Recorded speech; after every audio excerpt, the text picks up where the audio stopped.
After years of war in the Democratic Republic of Congo, 1 in 10 children under the age of 5 suffers from acute malnutrition. Now UNICEF, together with the government, as well as the European Community Humanitarian Office, is setting up a national nutrition surveillance system, as well as improving the capacity to treat children suffering from acute malnutrition. To monitor this ambitious project aimed at saving more than 37,000 young children, a team of UNICEF and ECHO officers land in central DRC.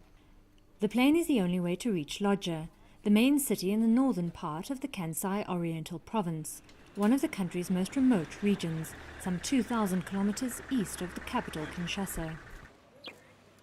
To evaluate the gravity of severe acute malnutrition on children in the region, the team visits Lodja's General Hospital.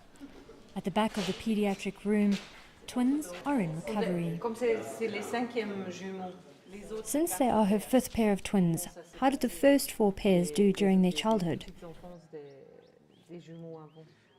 On the other side, a boy suffers from generalized edemas, one of the signs of severe acute malnutrition. Now on treatment, he seems to be recovering. It looks like his weight is increasing and his health is improving. But the last case is more serious. A boy whose mother has just died is in an advanced stage of malnutrition, which is probably hiding another, more serious disease.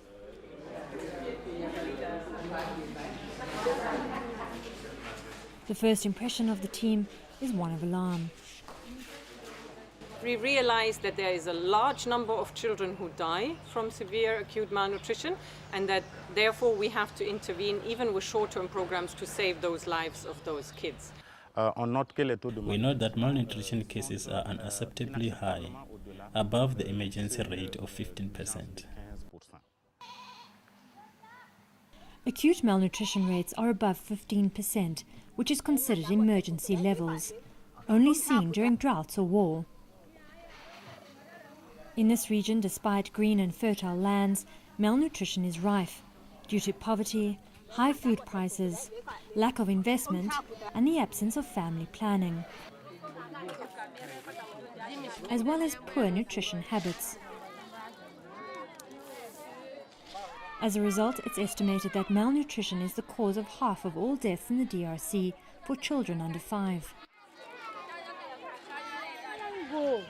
The nutrition project takes place at 25 health centers in the Sankura district in the province. OK Community Health Center in Lodja is one of these. Albert Onangoma, certified male nurse, is in charge. He welcomed the support in his center, where several cases of acute malnutrition are being referred to him every day.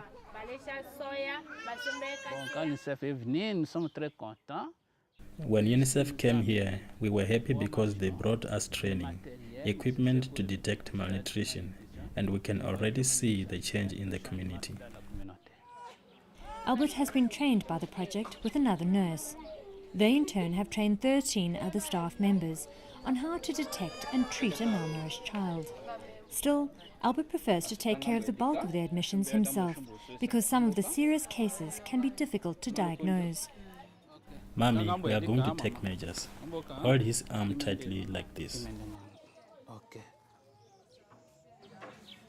To do the diagnosis, several measurements are made, including the weight-height ratio and the arm circumference.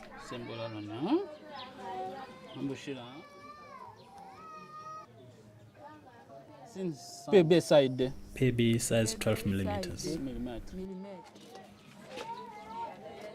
Before the support of this project, the centre didn't have either a scale or a measuring board.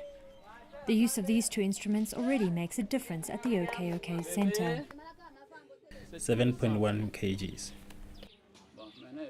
Measuring their height can be difficult and painful for the children, as often they don't have the strength to stand up properly. 78.9 centimeters. Then comes the search for edemas, body inflammation which starts with the feet and moves up to the head.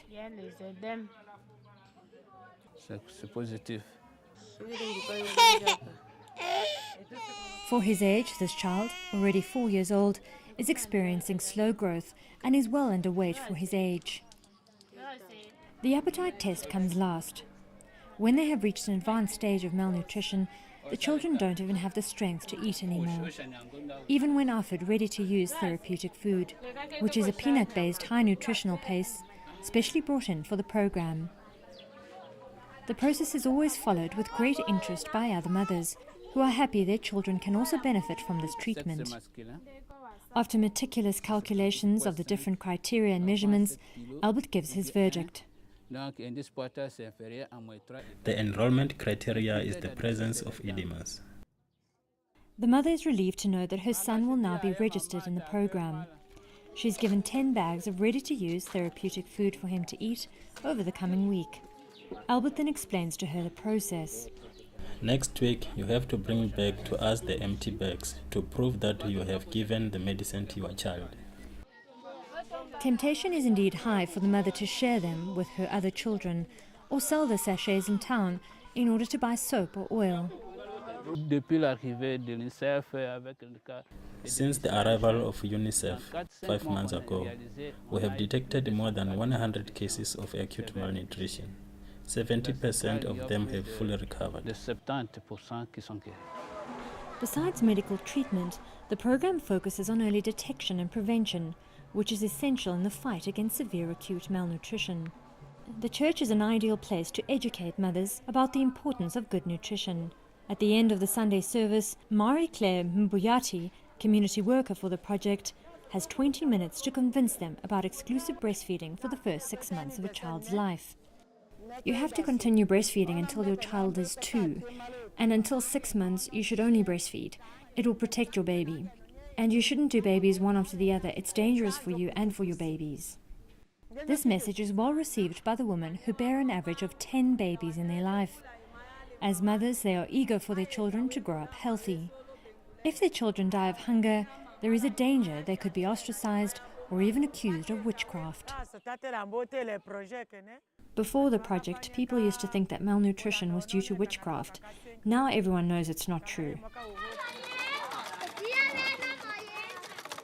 Marie-Claire has been selected and trained with 9 others to become a voluntary community worker for the OK Centre because she's educated and well respected. A dressmaker by training, she has to do all kinds of jobs in order to feed her 7 children. Her first task as voluntary community worker is to visit families and identify children who could be malnourished.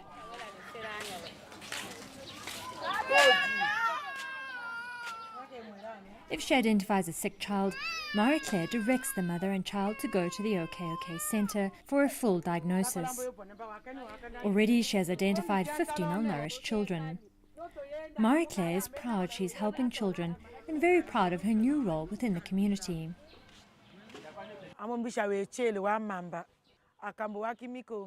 The nutrition project brought me a lot above all knowledge, things I even did not know for my own family. I now have lots of information and am proud to teach others. And what Marie-Claire really enjoys is teaching at the community nutrition class. Here you have constructing food like meat and fish. Here you have protecting food like vegetables and fruit. You also have energetic food like cassava or rice.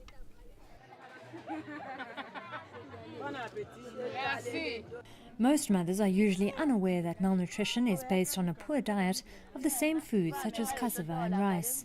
But these poor habits are easy to change in this fertile region of the DRC. Fruit and vegetables are an easy and cheap way of fighting malnutrition. Albertine Ochewa was one of the very first mothers whose child was enrolled in the program. She is shy and discreet, except when she's asked to talk about her daughter's illness 4 months ago. The girl, who is now 5, is doing well. I thought that my daughter was going to die from malnutrition, like 2 of my kids before her. Then someone told me about the program. We went to OK Centre, where my daughter was given plumpy-nut, and she has recovered nicely.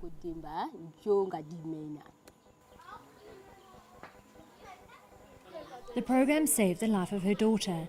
It has also taught her how to take proper care of her children. Following the advice of the OK Centre, She's started a kitchen garden and breeding chickens, and she's learned how to cook healthy food with a very limited budget. Having lost her husband 3 years ago, Albertine has had to raise her 2 children without any support. In this secluded part of the country, women have a tough time, especially when left widowed. Male patriarchy, lack of education and ignorance all play a contributing role to malnutrition. For Albertine and her 2 children, life is a little better thanks to the care and advice she's been given at the health clinic. Did you eat well? Yes. What about you? Did you eat well? Yes, I'm full. I want my kids to go to school and to remain in good health. Since I have no mother nor father to take care of them, I'm a widow. Albertine's happiness is clear as she hears the laughter of her daughter Veronique and knows she's healthy.